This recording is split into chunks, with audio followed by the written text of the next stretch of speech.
Welcome to the Midnight Entrepreneur. I'm your host, Easton Bennett, alongside my fellow co-host, Tyler Sinden. We are both entrepreneurs who are learning, growing, and building our own businesses. Our goal is to share experience and knowledge to help you grow and become a successful entrepreneur. Before we get started, if you have any questions or things you'd like us to cover, you can email us at themidnightentrepreneur@gmail.com, and we will talk about it right here on this very show. If you haven't already, share the podcast with a friend or a foe so Tyler can quit his job and do this full time. Strap in. Tyler, how's it going? Oh yeah. How about that freaking intro? I rock that shit. There you go. It's going pretty good, man. How you doing? Not too bad. A lot of energy today. I feel like, I don't know. I drank 2 of these waters, pissed 4 times today. I'm rolling. That's 2 more than you usually drink. Mm-hmm. My back has been a little tight lately. I think it's 1, the lack of water, and 1, the lack of stretching. So didn't do any stretching this morning, but I'll sip some water. Yeah, you got to get on my routine and start stretching every day. I don't know any back stretches. Maybe I'll do a quick Google search on some back stretches. Downward dog. Where in your back is it hurting? My upper back. And I think it's from sleeping. Yeah. Yeah, I don't know. I can't help you out there.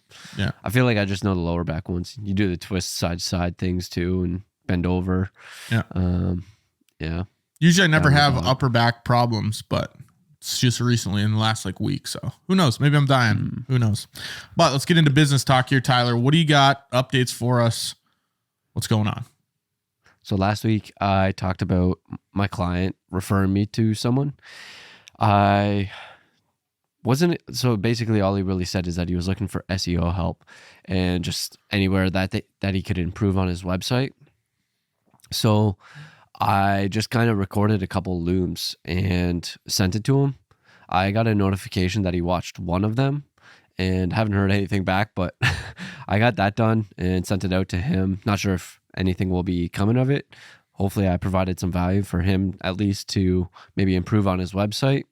There was some issues that he could fix, so hopefully that's helpful for him, but haven't heard anything back there, but thought I would just update that. Have you sent any follow-up emails or no? No, I think I sent it 2 days ago. Okay. Yeah, I'd maybe, early next week, obviously give him a little bit more time. Just shoot a follow-up email and said, hey, did you get a chance to check out those loom videos? That's all I'd say. Short and sweet. If he doesn't answer, then whatever. If he lies, you say, bullshit, I know you opened one. Send him a screenshot of the loom or the notification that I got. Yeah. Liar, pants on fire. But yeah, just a simple little follow-up. Doesn't seem very pressury. I think that'd be good. Mm-hmm. Yeah. Just checking in to see if it was beneficial and if he saw him and if he has any questions. Yeah. Yeah, I think I can do that next week. And if he responds, he said, yeah, I checked him out or whatever, you just, do you have any questions about it? Anything I can answer for you? And if he's like, nope, looks good, then maybe you leave it. But, if you want to push for the sale, which I encourage, I know you're not a sale pusher, but, do what you can. Yeah. Yeah. Well, I just think with this specific job, it's a very limited job in my opinion, but I don't know. Just because it's like SEO and I mean, if you're not really changing the website up really frequently, it's just like get everything done. Once everything's done, you're kind of done at that point. So yeah, that's pretty much what's going on there. And then the other thing is this just happened the other day. I finally hit 3K watch hours on YouTube.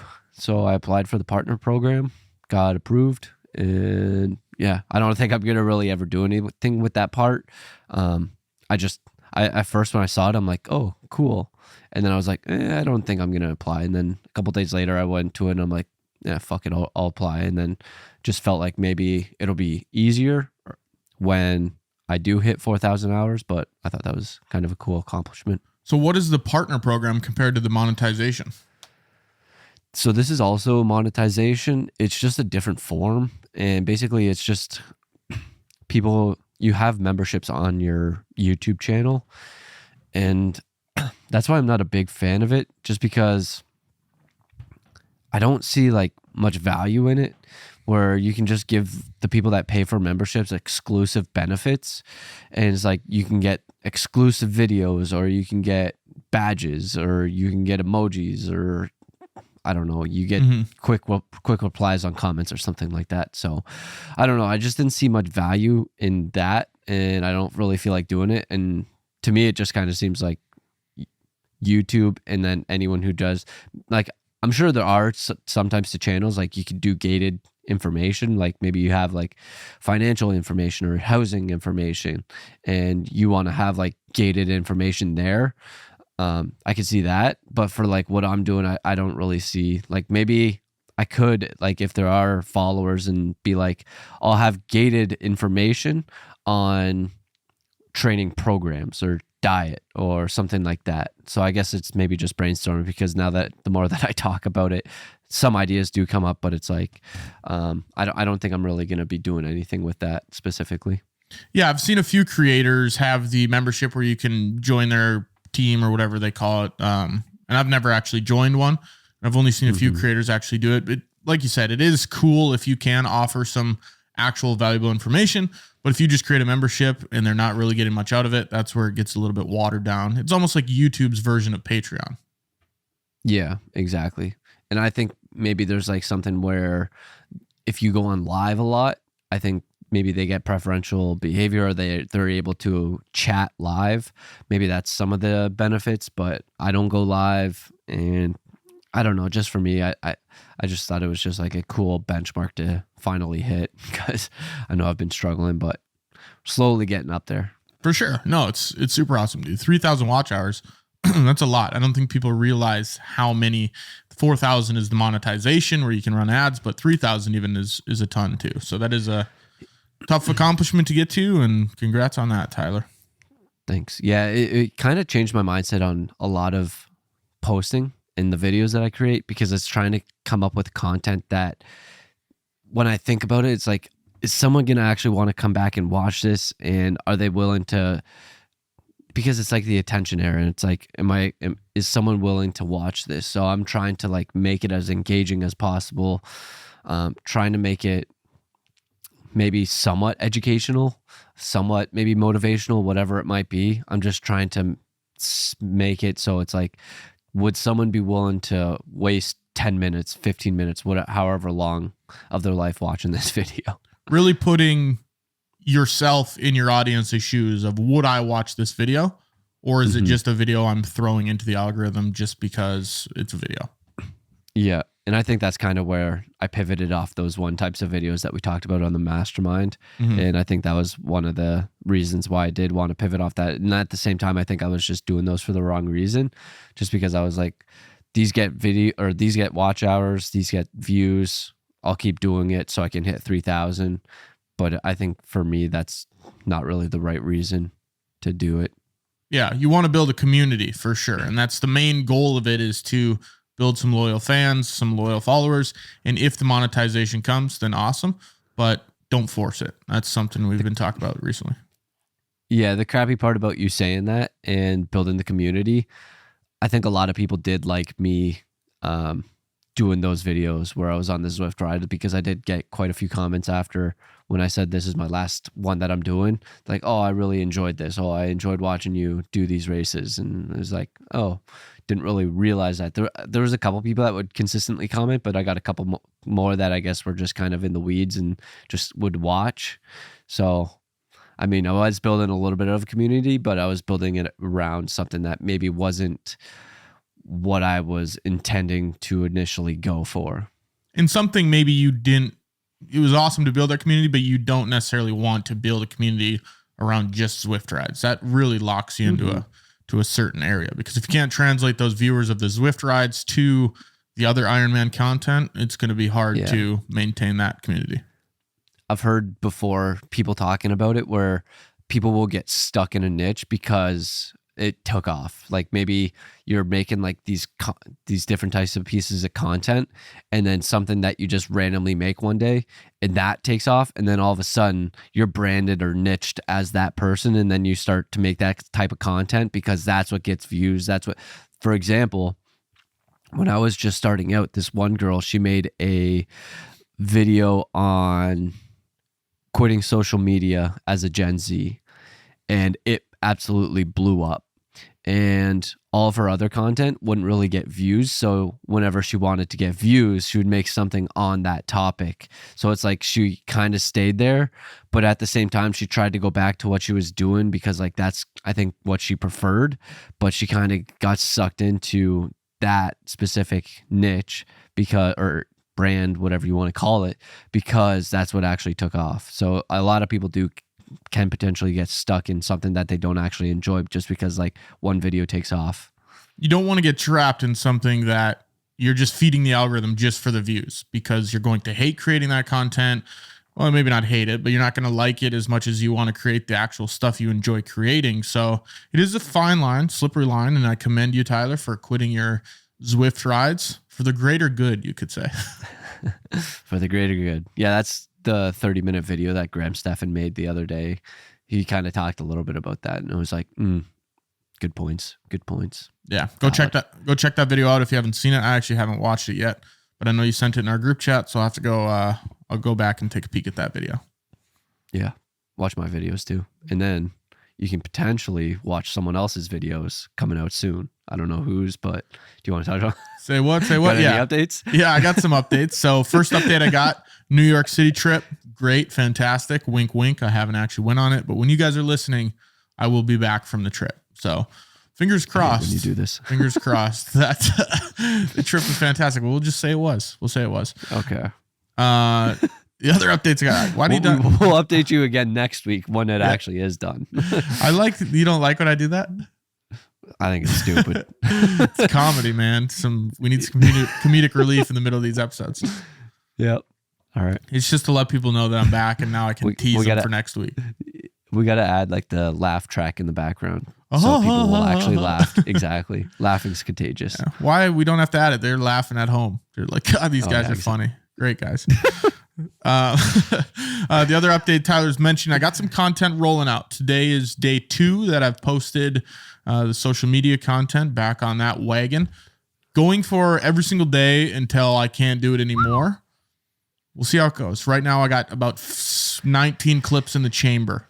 So once that magazine is empty, hopefully it's reloaded by that time. And then we're going to go from there. And I also have, as Tyler mentioned, some YouTube content rolling out soon. Filming, hopefully, or not filming, I've already filmed them, but editing the one video tonight. Fingers crossed that I can get it done. If when you guys are watching this, it will, if it's not already out, it'll be out sometime this week. But excited to get the YouTube content rolling. Feels good to get back in that game, Tyler. Yeah. Do you have a specific plan or timeline when you do want to be making new content? Because I know you said you got 19 in the chamber. Do you have a specific timeline on when you plan on making more, or do you want to run out and then start making more? I feel like that doesn't seem like the ideal scenario. No, I don't want to run out at all. Looking at 19 days, today is the 11th, so that puts us at about the end of the month. So worst case scenario, I film in 2 weeks. Best case scenario, I film more next week. So that's what I'm hoping for. Next week, it's not a terribly busy week, but it's also not the slowest week. The week after is a little bit slower. So going to try to shoot for next week. If some things come up and I can't do it, then it'll be the week after. But yeah, I like to have all that content filmed and then just batch it out once a day. Okay, post that clip.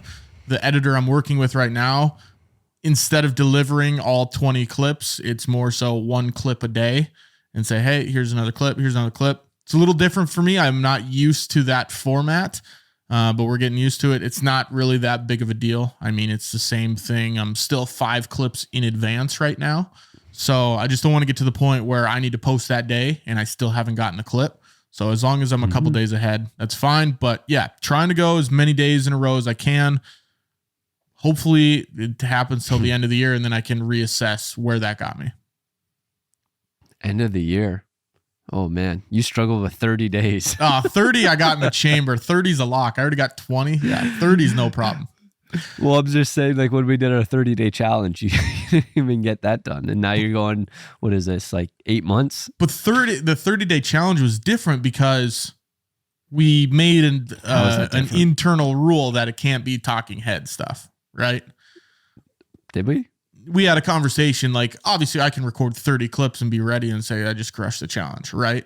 But we were making clips on the fly of, okay, here's going to be some B-roll stuff, here's some voiceover stuff. So that's when it got a little bit difficult. I want to still add those sorts of videos in and those clips in, but having that base layer of, okay, here's the talking head videos where minimal editing, I'm just providing value. That's what I can really rely on, and then just add in the supplementary clips.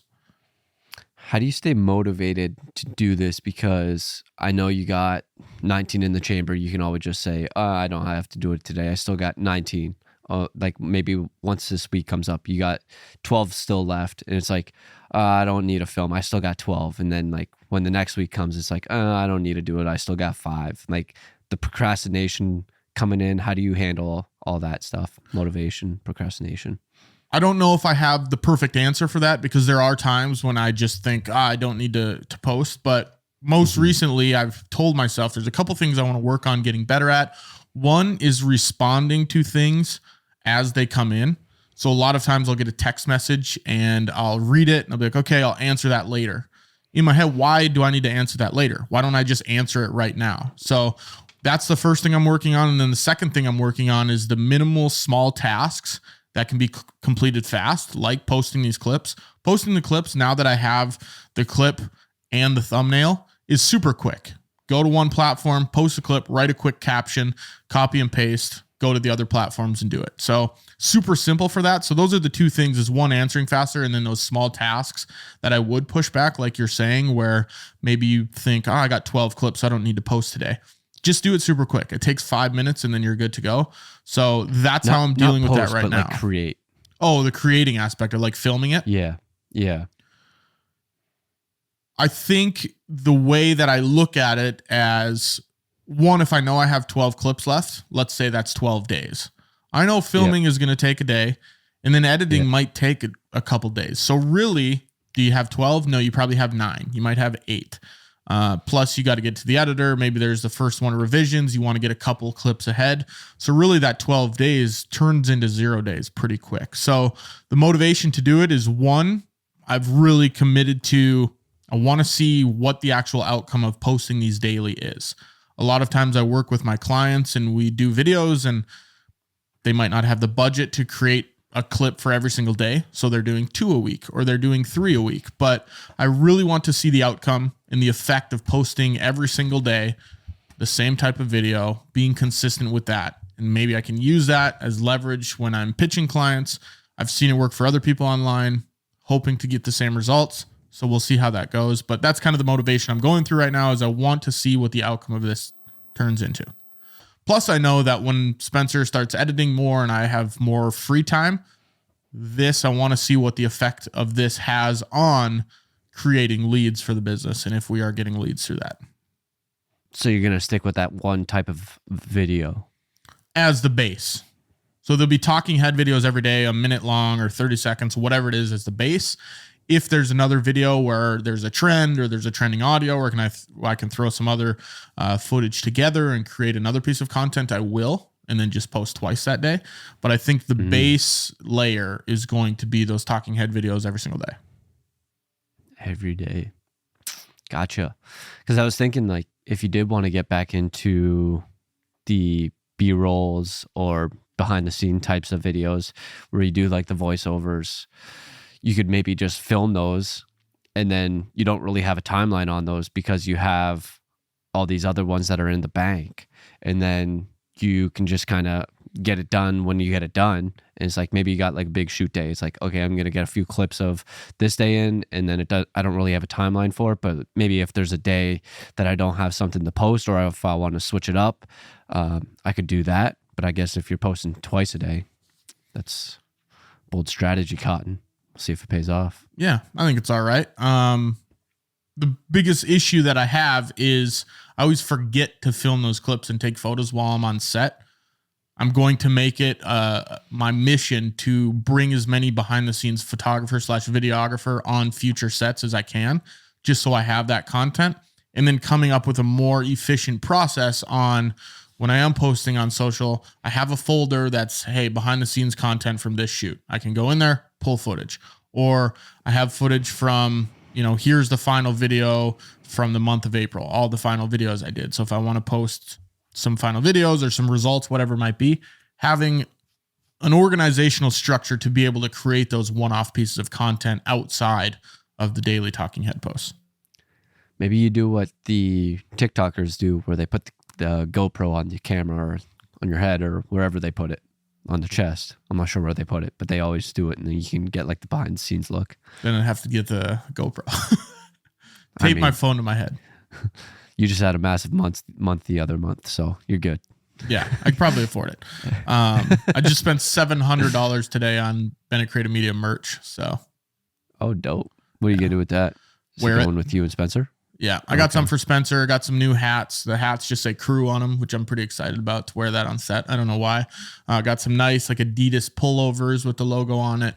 Got some nice crew necks, some actual shirts, some windbreakers. So gonna be all geared out.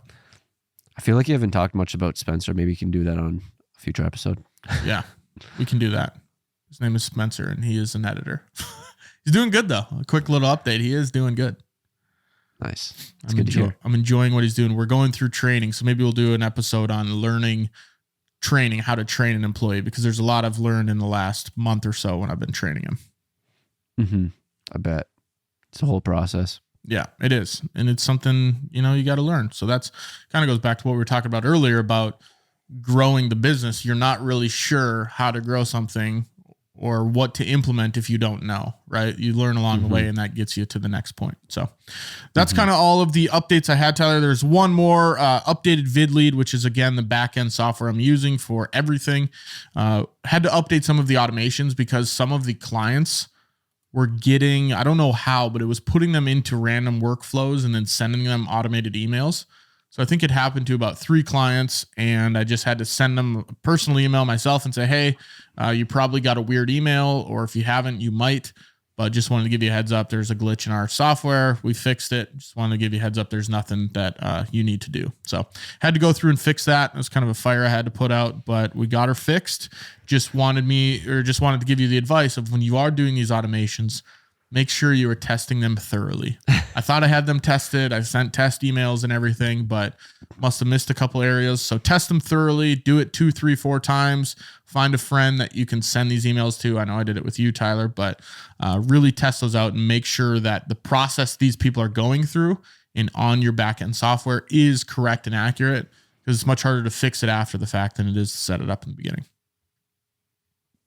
Yeah, I know I went through it, but I don't remember being in a workflow or anything like that. Yeah, it's more so the workflow on our back end where we can see where you're at in the process, and then it automatically sends you stuff. So there's a couple things that were overlapping where once you move them to this area, it triggered 2 things instead of 1. So it restarted them in the workflow, sent them another contract. It was all goofy, but we got her fixed. Nice. So let's move into this week's topic. We're going to be talking from getting to point A to point Z.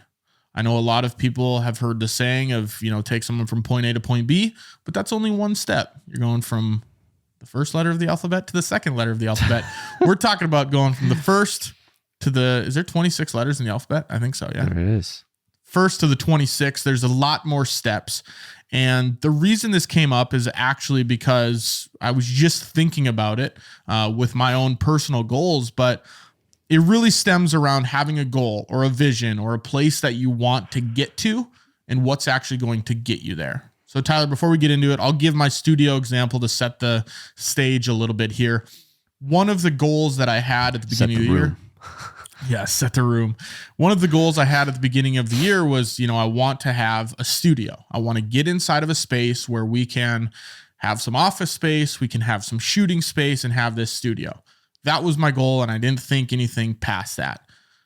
Over the last couple weeks, I've started to have the internal conversations with myself on, I have this goal, but I don't really know what I'm doing to get there. So that's when I got to thinking about reverse engineering the process and having some intent on actually how to get to point Z. So saying I'm at point A, not having a studio working out of my home office, how do I get to that studio? There is a process and a bunch of different steps you can go through to get there. So that's what we're going to be talking about today. Does that kind of set the stage enough, Tyler, do you think? Yeah, I think it covers it pretty well. Yeah, I agree. Yeah, I agree as well. I said yeah, and then I paused because I want to stop saying yeah at the beginning of those, but I'm trying my hardest. Yep. Sometimes it's a little difficult. It's just automatic. Exactly. I know. Ever since I told you, it's on the forefront of my brain as well, and I always try to make sure that I'm not saying it as well, because it's like I told you about it. It's like I can't be a hypocrite and say it too, and then like I catch myself sometimes too, and like if you ever hear me say yeah right after you stop talking and I pause, that's why. It's like, fuck, I messed up. It's almost causing a hitch where I say it and then I think, God dang, and then I forget what I was going to go into. Yeah. There it is right there. Okay. So looking at this topic we're going to be talking about today, this theory, it kind of stems from, again, like I said, those goals. And a lot of times when you set a goal, whether it's financial or whether it's physical, like having a studio, it looks lofty. It looks very difficult to get to. You know, how am I going to get to a studio? How am I going to afford a $500,000 building that I have to buy to get in this studio? And that's where a lot of this angst comes, this anxiety of how do you get to this goal? But if you look at it and you break it down into an action plan, it makes it a way easier to digest and to look at this goal and to actually get to that goal. Would you agree, Tyler? For sure.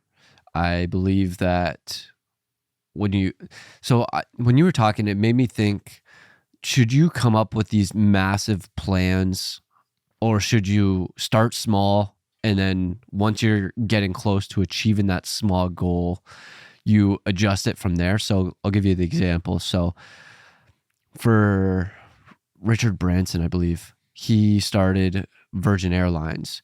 Do you think it's smarter to say, I want to be the number one airline in the industry when you have nothing? Or do you think it's better to say, I want to start a airline industry and maybe just have like a plane or something like that? Or maybe have like a fleet of 5 that we go from maybe Britain to Italy. What do you think? I'm a firm believer that you should always have that lofty goal. So right now, if you had to use my business, for example, I would say I want to be the number one video production company in the country, right? Let's say that's the lofty goal. Now, if I looked at that every single day, I woke up, I started working, and I said, I want to be the number one video production company in the country. Cool. Okay. How are you going to get there? You need some sort of steps. And I think the smaller goals that you're mentioning, where you say, maybe I just want to start an airline company and I got 5 planes, whatever that might be, that's just an action step to get to your lofty goal. So if we dumb it down to the studio example I was using earlier, I want to have a studio here in Minot that I can go and film and have office space. The smaller goal that I would be looking at is, okay, I need an editor, because the editor is going to free up time for me to get more sales, which is eventually going to get me to that next goal of the studio. So I do think those lofty goals are really good to have, but the steps and the action plans you're taking to get to that lofty goal should be your smaller goals you're hitting along the way. So this is kind of like point Z is being the number one airline in the industry, and we're at point A, and this might be like point C. Correct. Like yeah. So point A is you starting your business, right? Point B might be actually getting everything set up and filed, and you have your social media account set up. Maybe point C is getting your first 5 clients, whatever it might be. Point D, okay, now that's making $50,000 a year. Point E, I'm going to get stuck on what letter comes next, but point E is, okay, now I need to get in this studio. So all of these get you to point Z, and Z is the number one video production company in the country. But all of these little goals along the way are your action plans to actually get to point Z. So that's how you get from point A to point Z. Yeah, and that's the end of the episode. So we'll All right. so we'll cut there. Thinking. Yeah, Don't really need to go over anything else. That's how you do it. Yeah, exactly. So thanks for watching. But no, really, what I like about this whole theory and philosophy that we have is it allows you to remove yourself from thinking about that lofty goal. Richard Branson might have been thinking here and there of, I want to be the number one airline company in the world. But on the day-to-day, he's thinking about what that next goal is. Well, maybe. I haven't asked him. But let's say he is, the next day he at the beginning, he's like, I need to get an airline, right? I need 5 planes. That's my step. Yeah. So on the daily, Yep. he's thinking about, how can I get 5 planes? How can I get 5 planes? How can I get 5 planes? He's not thinking about competing with Delta. His immediate goal and next action step is getting 5 planes. After you get 5 planes, or you get close to 5 planes, that's when you come up with your next step, your plan C. How do I get to letter C? What's that next thing? So yeah, it just allows you to, once you have that action plan, those steps, you can remove yourself from thinking about this big, lofty, daunting task of how do I become the number 1 airline company in the world. You can remove yourself from that a little bit. That can definitely be intimidating. I was going to say, yeah. And I didn't. And I was like, that wasn't a very smooth transition. So I'm thinking about my transitions like 5 sentences in advance, so I don't have to say, yeah. You're right. So I think that's where I've struggled a lot in the past, where I don't know what to do. And I think that's where it comes back to, is like how we've done it in the past and how like we kind of approach that, what we did. And specifically with YouTube, since I just kind of hit that goal, is I've kind of always had that goal of trying to get monetized on YouTube. And I didn't really have like my when I first started, my action plan was 1 video per week, every week. And I think at the time, I've definitely come a long way. It's funny, I was looking back at just reels. I was looking at reels the other day, past reels that I made, and I was like, damn, I've come a long way. Like I'm still like nowhere great, but like even like in the past year, I've done pretty decent. So I didn't see like, I think I kind of learned over a lot of that span, but like it started out as, how am I going to get from here to monetization? It's like, okay, I need a camera. Okay, I need a microphone. Okay, I need to start posting on YouTube. And then there are some other strategies that I'm not particularly going with right now, but then I kind of transitioned into something right now where it's like, okay, what's getting watch hours? And then I started looking more at the analytics and trying analyzing that. So it's just trying to pick apart and like take those small action steps. And a lot of the times, the hardest step is the first step. And a lot of people will talk themselves out of YouTube videos because like I know so many people that say they want to make YouTube videos. It's like, okay, what's stopping you? And I think a lot of the time it's the fear of failure and fear that you're not going to be like successful. And it's funny that I say that because I feel like for myself, it's like I had that same fear. But when I post my first video, and I feel like so many people have this thought, when you post that first video, you expect millions of people to just watch it. You're like, I'm going to blow up. I'm going to get famous. And it's like, but you go into it thinking I'm not going to do this because no one's going to watch this, or I'm going to fail. So it's kind of like, is that ironic? Yeah. I don't know what the proper term would be, but I don't know. I think that's just kind of been my experience a little bit with YouTube and kind of taking the first steps there, getting started. And I still feel like I'm still fairly early in this, and I feel like I still got so far to go and a long way to go. So I think that's kind of where I started with YouTube and how I've done it and what I've been doing a little bit recently. And having realistic expectations is important as well. A lot of people, like you said, do go into YouTube thinking I'm going to get 10,000 views my first video.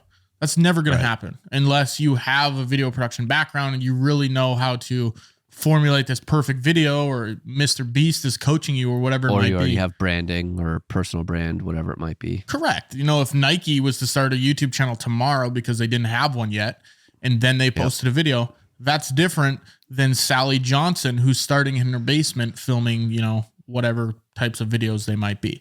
So you need to have realistic expectations. And I liked the point you said about when you wanted to start YouTube, you wanted to get monetized. At that point, you might not have known what your why is, but you realized your action steps, whether you knew it or not. You realized, okay, I need to get a camera. That's an action step. That's a small goal you need to hit. You need to figure out how to use the camera. That's another small goal you need to figure out how to do. The next is you need to post your first YouTube video. So right there, you have point A, you got point B, and point C. Obviously, having 1 million followers on YouTube is point Z, or whatever that looks like. But there are 26 steps in between there of how you get there. Now you're to the point where you realize, okay, I need to post once a week. Maybe the next step for you is, okay, now I need to calculate what my click-through rate needs to be, or calculate what the watch time hours needs to be to get to 4,000 watch hours. So going through all of these steps is going to allow you to get to the 1 million subscribers, but it doesn't feel like such a daunting task on the day-to-day where you can focus, hey, right now I'm in step, I need to post once a week. So my immediate step is I need to create a video for this week. And then you can grow from there. So it seems like you have this massive goal, and then from point A to get to that massive goal, you got to come up with the action steps that are going to get you to the goal. The goal is like a pot of gold at the end of the tunnel, or whatever you want to call it, where it's just like the reward, and you got to find the actions that are going to help get you there. A great way to explain this might be if you are a police officer and you're looking to take down a drug ring. The first thing you need to do is you need to catch one of the street dealers, just the dealer that is on the street. And then you're going to go to the supplier who's supplying them the drugs. And then the supplier is going to go to the distributor. And then the distributor is going to go to the head of the chain, right? You need to go through all of those steps to, one, take down this massive drug bust, right? But if you're the police on the day-to-day, you're looking at, okay, we need a lead. We need someone to talk to, right? So maybe you catch one person. Then the next step, you're going to go up and up and up. So I think I just thought of that on the spot, but that might be a good example as to, yeah, you want to take down this giant drug ring, but you can't focus on that because it's really hard to just skip all of these steps. And you can think the same way in business. Yeah, you want to make $1 million a year, but first you need to get your first client. Right. So it all circles back to having that intent, having that action plan rather than just working on the daily. You're not sure what you're working on. You're just shooting in the dark. If you have those steps set out for you, it's going to be much easier to achieve that goal. Right. Yeah. This kind of goes back to me and early on in my business journey, I guess you could say, where I've always been extremely fearful of starting, and this might not be something to brag about, but I always struggled with just starting. And then since I've started my first business, I've started two now, and that might not be something to brag about because obviously first one didn't succeed. So I always struggled with that first step, and that first step is always going to be one of the hardest. And I think once I broke it down and once I got into the habit of okay, this is what I got to do. I just got to find a business name. I just got to file for it. And then I can start from there. Maybe I can start a website. Maybe I can start some social media channels. Maybe I can start some cold outreach. So it's just breaking it down and taking those first steps. And honestly, in the past, what I found is the hardest part. Now it's not the hardest part. Now the hardest part is actually growing and scaling and learning more. But the hardest part before I did anything was actually taking that first step and getting onto that actual path of the journey. A lot of times when people do have that issue of taking that first step is because they want everything to be planned out perfectly, and they want everything, this is exactly how I'm going to do it. Where that's not realistic, you're going to have to pivot so many times and things are going to get thrown at you that change things. So don't overanalyze. You need to have a perfect plan for your start, but I am a fan of having a minimal action plan, right? So let's say, if we have to use my example again, the studio, I need to have a minimal action plan of how I'm going to get there. I don't want to overanalyze it. We're down to the finest. Here are the ads I'm going to be running, and here's the script to get more leads to get to the studio. But you can have a big checklist of here are the 10 things I need to do, right? I need to hire an editor. That frees up some of my time. With that free time, I need to really get good at getting leads. With the ability to get leads, I need to have a salesperson that I can push them to that can sell those leads. Right? That salesperson, we need to get them closing 10% of the leads I put in, or 20%, whatever it is. Once we have that, now we're going to have cash flow in which we can get the studio. So there's 5 points on my checklist of things I need to accomplish to get there. So that's not over analyzing it. Okay, here's what the salesperson needs to close. Here's their close rate. Here's how many leads I'm going to bring in. Here's exactly how I'm going to bring in the leads. Those are things you can figure out on on the way there and through the journey, but having a rough outline and a rough sketch of, okay, here's how I'm going to get there is going to allow you to just go into robot mode. You wake up at that day and you think, okay, what do I need to do? Okay, well, my next step, I need to get an editor, right? To get an editor, okay, I need to train him. So that's what I'm working on training that editor. Once that's complete, boom, now what do I need to do? Go into robot mode. Now it's working on marketing. So you can just work on marketing. So I like the idea of having that rough checklist to get you to that end goal that you don't really have to think about. You can even break those steps out even more if you really wanted to, because like what you're saying is like, you want an editor. Okay, what do I got to do to get the editor? And then it's like, okay, I might have to make a social media post. Okay, I might have to reach out to people. Okay, I might have to create a job listing. And those are the daily activities you should be taking. Yeah, exactly. So it just comes back, like break it down as small as possible. And then once it's as small as possible, then start taking those steps. And know when you do break it down as small as possible, it's awesome. But know there are going to be changes. There are going to be pivots. You might think, man, I'm going to hire this editor. It's going to take me 2 weeks. Here are the tasks I need to teach him. Then a week in, you realize, oh shit, this is way different. Okay, now I need to pivot the tasks I'm doing a little bit because I need to work with him hands-on, one-on-one. Or I need to now add a task that I need to create an in-depth video tutorials that he can go through and watch. So know that you might have that task list and you might have the things you need to do, but it's going to change. It's inevitable that it's going to change on a daily basis, and you need to be prepared for that. So don't be so hunkered in, this is the exact checklist steps I'm going to take and it'll get me there, because there will be changes. For sure. Do you have any experiences, or did you kind of touch on them, I guess? I would say, yeah, I'd say this is the biggest one I'm going through now. Never heard of robot mode before. There you go. Well, it's cool if you could just, I wake up, I know for myself right now that my number one goal, if I want to get that studio and be in it and working in it, is I need an editor, right? That's the thing I'm working towards. So then I can work backwards from there. How am I going to get the editor? Okay, I need to schedule him. Okay, he's coming in this day. What are we working on this day? You can go through, okay, here's what he's working on. Here's what we need to accomplish first. Once we finish that, tomorrow we can do this. So again, that big goal is get the editor, but there are 100 tasks and milestones we need to meet under that goal.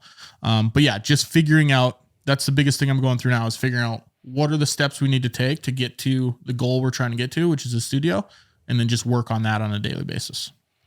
Why do you think an editor is the most important step to get you to the studio? I think frees up time is the biggest thing.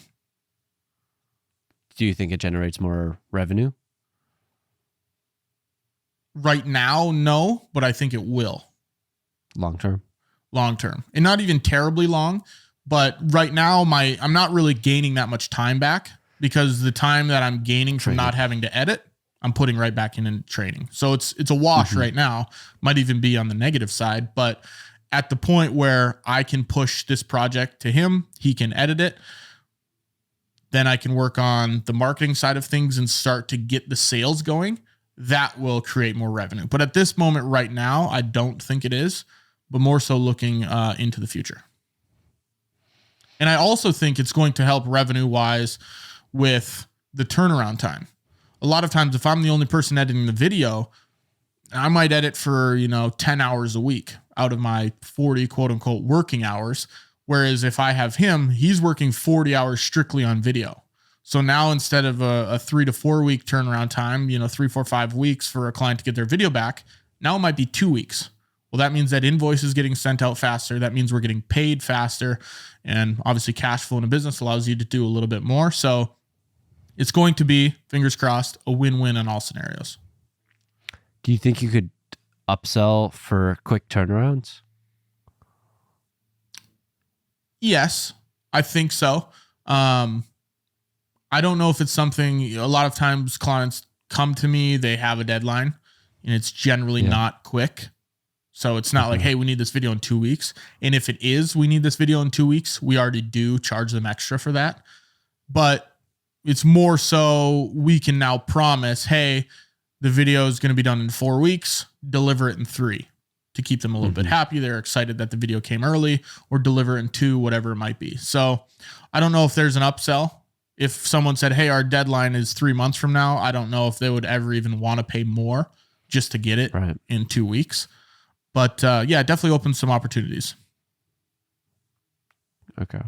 Just made me think about that just because it frees up time and potentially can get projects delivered quicker. I know I guess it just comes back to like some people don't really have that necessary patience, because I know when I was doing weddings, he would offer a quick turnaround, and it's like, I don't get why people would pay for that. Like, you can't wait an extra month or two. You gotta pay like an extra couple thousand to get it like quickly. It's like, Patience. I don't know.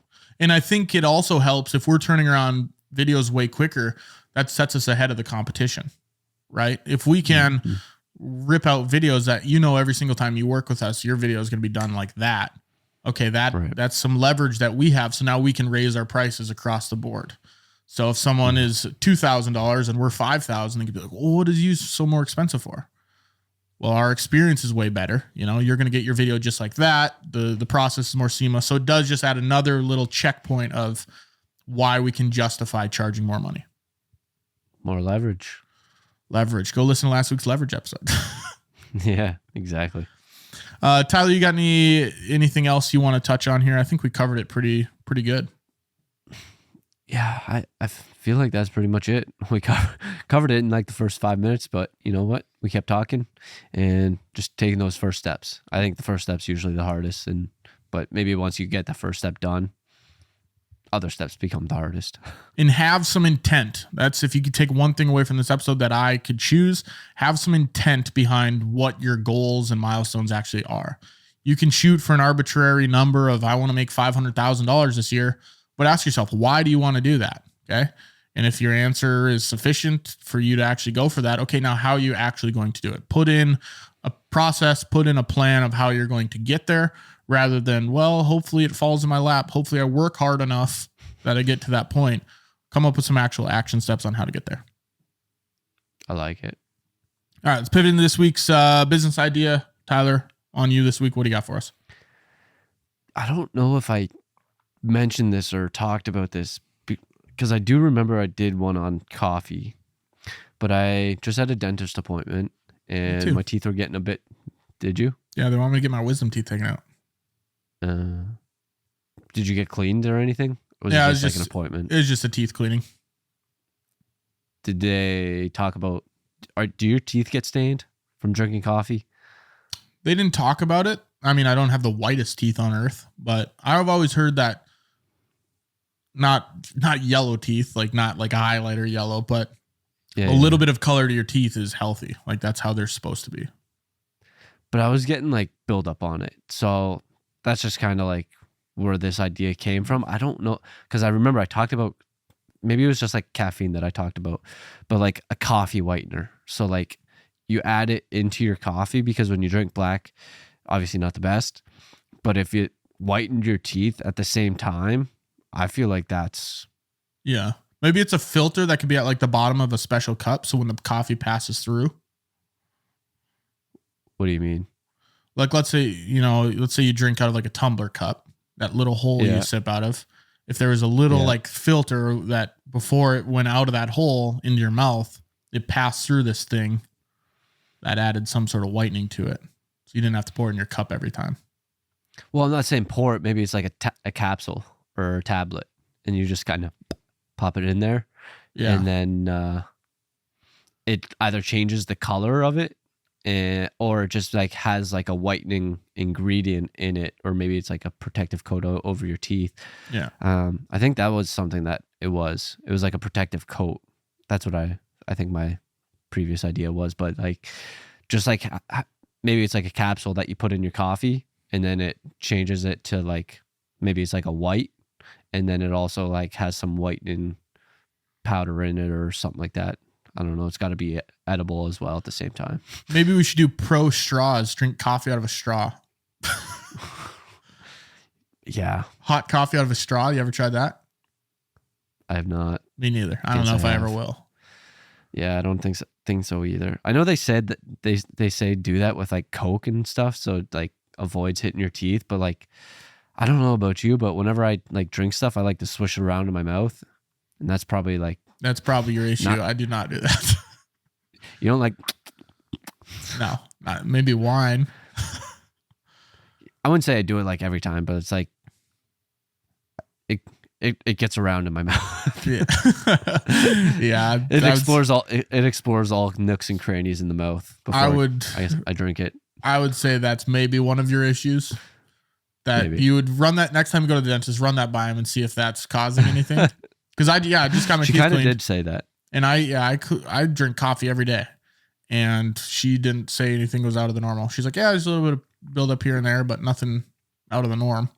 So, well, I ask. So I always like try to know. It's like, what do you think? Like anything I could do? Because at the same time, I've never seen it before build up like this. And I was like, oh man, I don't want my teeth to get like pulled out or something like that because like they're rotten or something like that. That's kind of where my thought was, but it's just kind of like build up. I wonder if it helps that my front 2 teeth are fake. Mm-hmm. It was all on my bottom though. Oh. But I think she said it was on the top as well, but I don't think it was as bad on the top. But maybe that does help. I would be a fan of that product. If it came out, coffee whitener of some sort, I'd definitely buy it. I'll get in the lab. There you go. Get the marketing lab. Yeah, that's what I was thinking. There you go. Cool. All right, Tyler, you got anything else for us? We'll wrap this episode up. I think that's everything. Sweet. That's episode 664, not 64. We are 20 episodes past that, guys. That's episode 84 of The Midnight Entrepreneur. If you have any questions you'd like us to cover or answer, you can email us at themidnightentrepreneur@gmail.com. And if you found value in this content or found this entertaining, share this with a friend or post it on your story. And if you really enjoyed the show, we'd love a rating and a review wherever you are listening. Talk to you guys next week for another episode of The Midnight Entrepreneur. To stay on the map, you've got to keep showing up. Peter Gallagher.